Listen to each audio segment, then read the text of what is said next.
Going over to the Cultural Pod podcast, you have a Minnesota restaurant owner robbed by a man with over 50 prior arrests. The culture of Minnesota, which ironically kind of funny. People think it's a nice, peaceful state where people help each other out. They talk funny. They have maple syrup hockey. And what else? What is it? What is Minnesota known for? Maple syrup, hockey, cold, University of Minnesota, 3M. That's all Minnesota's known for. I'm only partially kidding, but when I think of 3M, those are kind of the top things. Now, this is brought to us thanks to Libs at TikTok, in which she says, quote, a restaurant owner in Minneapolis was robbed by a man with 50 prior arrests. After the thief's arrest, he was released from custody and robbed the owner's restaurant again. That is how Tim Walz treats criminals in his state. They're just set free, which, again, you get what you vote for. People in Minnesota love this. You look at Minnesota historically, they've been voting for the same thing for decades. I don't suspect it'll change anytime soon. Though, again, perhaps this restaurant owner voted differently. Most small businesses aren't really keen on high taxes and crime.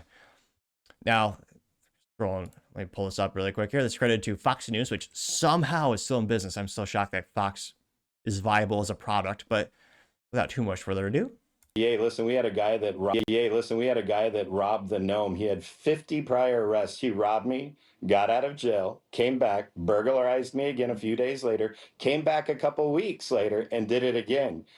This is madness. The fact that our governor, our mayor, our city council, our DA isn't standing with these business owners and standing out on the street corner and just saying, it's enough. We're done. My son's daycare last year, we had to move his daycare. A car was stolen. It was flipped just a few feet from where the kids are playing outside on the playground.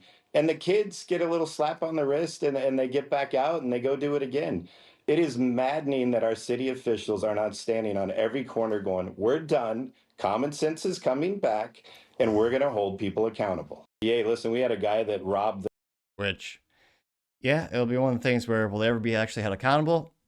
I'm just a little pessimistic. This thing goes as far as I thought it should, maybe because people are just so used to Minnesota being a third world hellhole by now.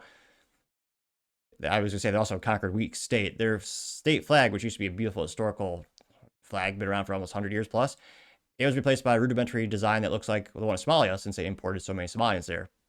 Now, they only got 130,000 views and 9.5 thousand likes, with one of the first comments come to us thanks to Paul Zupa saying, quote, Tim Walz needs to be locked up for dereliction of duty, getting 38 likes, which, I don't know what he does all day, but certainly isn't helping the average taxpayer or average law-abiding citizen.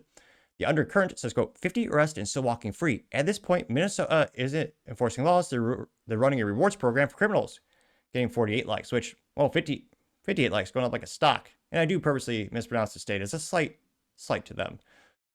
And production says Tampon Tim is useless and his policies are moronic. And it's a quote from Tim Walz where he said, I became friends with school shooters, getting 8 likes, which, yeah, he did say that. Mentally vacuous, and he probably misspoke. Yep. You also have Cigar Marine saying POS, and it's a little bit made they're doing with the action figures. It says Tampon Tim. You got Tim Walz, the tampons, the Chinese flag, and Elmer Fudd. Getting 4 likes, which, oh yeah, he claimed he was a gun owner. Then he didn't know how to load his own gun when it jammed. He didn't know how to troubleshoot it, which it was a standard shotgun, which anyone with a modicum of intelligence would know how to properly troubleshoot it when something goes wrong. Going down more and more, you have Trump World says his wife literally says she kept the windows open because they enjoyed the smell of businesses burning to the ground during the George Floyd terrorist riots. Getting 14 likes, which, yeah, Tim Walz's wife said that. She's weird. Desiree says 50 prior arrest, robs a business, gets released, robs it again. This is state-sponsored crime. Tim Walz is running a revolving door for thugs, getting 85 likes. Yep. Ethan Cole says, geez, imagine that if that loser and cackling Kamala won the election, the country would be in ruins, getting 12 likes. Yep. Johnny E says, imagine if the clown Tim Walz was second in line for presidency. We dodged a nuke last November, getting 15 likes. No one's sticking up for Tim yet. Maga Soup Mario says, it's insane to see that how ignorant Tim Walz is. This is BS. This business owner needs to arm themselves, getting 5 likes. Now, the issue with that is they probably put the business owner in jail for decades. If you were to, I would argue, use his God-given right to defend himself and his family, especially if he actually feels like his life is being threatened. I'm not sure how this robber was, doing the crimes in terms of what kind of force he was using.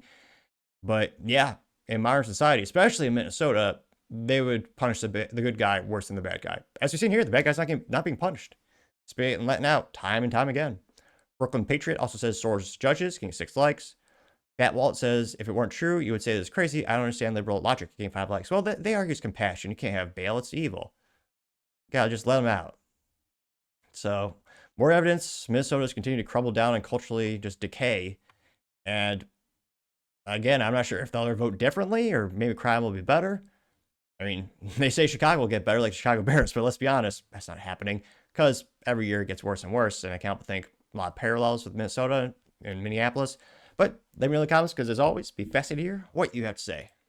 Thank you, everyone, for taking the time to tune in today. Again, trying to get to 5,000 subscribers by the end of the month. So if you can click that button, I greatly appreciate it. Also, give me a thumbs up, thumbs down, or comment. It's a great way to give me some additional feedback, letting me know how I can make the show better and better. Lastly, don't forget to take time to tell your family, tell your friends, tell your coworkers, heck, tell your enemies, tell anyone and everyone. Just stay safe and fight the good fight.